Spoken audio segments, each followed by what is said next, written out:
მოკლედ ამ თემაზე ადრე რო არ ჩავწერე ვიდეო ვნანობ, მაგრამ არც ახლა არის გვიანი, ეს არის ფინანსური აფიორები, ფინანსური პირამიდები. ძალიან ბევრი მესიჯი მომივიდა ბოლოს, მეკითხებიან, რომ აი რაღაც ვებსაიტის სკრინს ან ვიდეო რგოლს ჩამიგდებენ, სადაც არც ადამიანის ვინაობა, არც რაიმე რეალური კომპანია, რომლის გადამოწმება შეიძლება და ეს გვერდი სთავაზობს ადამიანებს, რომ აი ჩვენთან თუ ჩადებთ $1000 სტაბილურად ყოველ თვე 2-3%, 5, ზოგი უფრო შორსაც მიდის 10%-ს გაიდან. მერე თქვათ შორის მეკითხებიან ხოლმე ადამიანები, რომ აი ჩემმა ახლობელმა $1000 მისცა და მართლა ჩაერიცხა $300, ანუ 30% უკვე ამოიღო.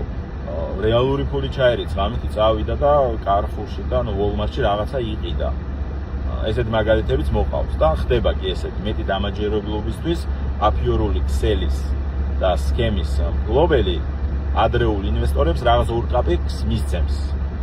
გადაურიცხავს, რომ აი გაჩვენოს, რომ ფული მართლა გამოიმუშავეს. ლამაზ PDF რეპორტებსაც გაუგზავნის, რომ აი თქვენმა ინვესტიციებმა აი ესეთი შედეგი დადო. და მოკლედ ხანდახან ძნელია ხოლმე გარჩევა რა, მართლა რეალური ესეთი ლეგიტიმური ბიზნესია თუ აფიორაა. ყველაზე გავრცელებული არის ეგრეთ წოდებული პონცი სქემა.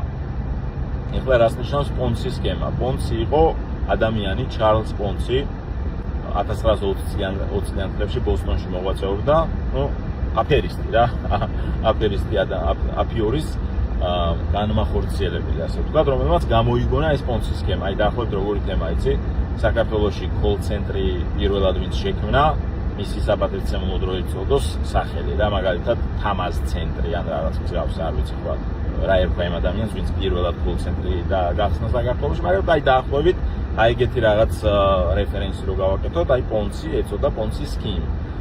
დაარქვეს ზუსტად ესეთ აფიორას. და რა ხდება ახლა ამ აფიორაში? როდესაც მოიზიდავენ ინვესტორებს ესეთ აფიორაში, თქვენი ფული, ანუ თქვენ თქვათ 10,000 ჩაგდეთ.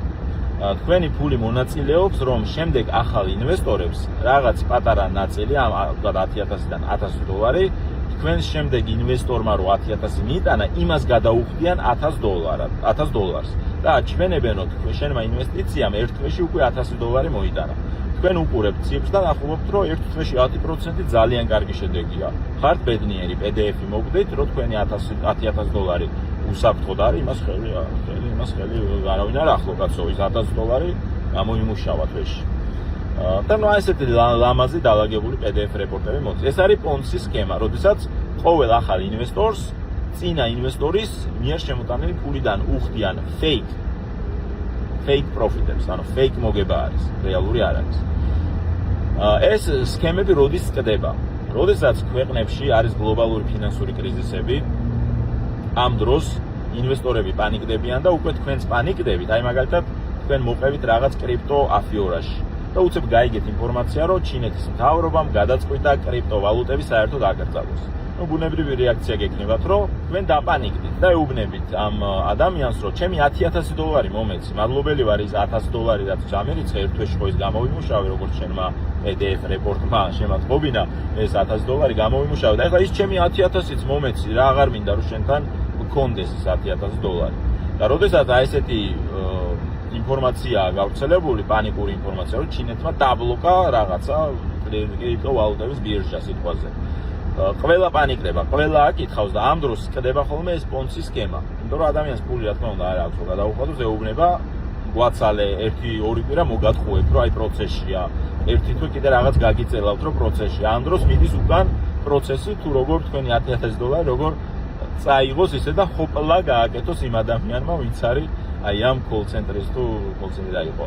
ამ პონცი სქემის უკან ვინც არის, როგორ აორთქოს ეს თქვენი $10,000, ამაზე მუშაობს უკვე მთელი ეს 2 კვირა, მაშინ როდესაც თქვენ დაპირებას გაძლევთ, რომ აი ცოტა ხანი ახლა პროცესია, იქ რაღაც ბიუროკრატია არის, ეს უნდა გავიაროთ, სანამ დაგერიცხება ეს ფული. ამასობაში თქვენ ფულს როგორ გააქროს, აი ამაზე მუშაობს ეს ადამიანი. და უცებ ჰოპლას დაიძახებს და საერთოდ გაქრება. აი ეს კრება პონცი სქემა. ეხლა პატარა პონცი სქემებში ხანდახან უმართლებენ ხოლმე ამ აფერისტებს და გაქრებიან ისე უკვალოდ. მაგრამ ყველაზე დიდი პონცი სქემა, რაც განხორციელებულა მსოფლიოს ისტორიაში, ეს იყო ბერნარდ მედოფის 50 მილიარდ დოლარიანი პონცის სქემა, რომელიც გასკდა 2008 წელს, როდესაც დიდი ფინანსური კრიზისი მოხდა. ყველა ინვესტორმა პანიკურად ბერნარდ მედოფს, რომელსაც დიდი ავტორიტეტი ჰქონდა მანამდე, ძალიან დიდი ავტორიტეტი, მოსთხოვა, სად არის ჩემი პული.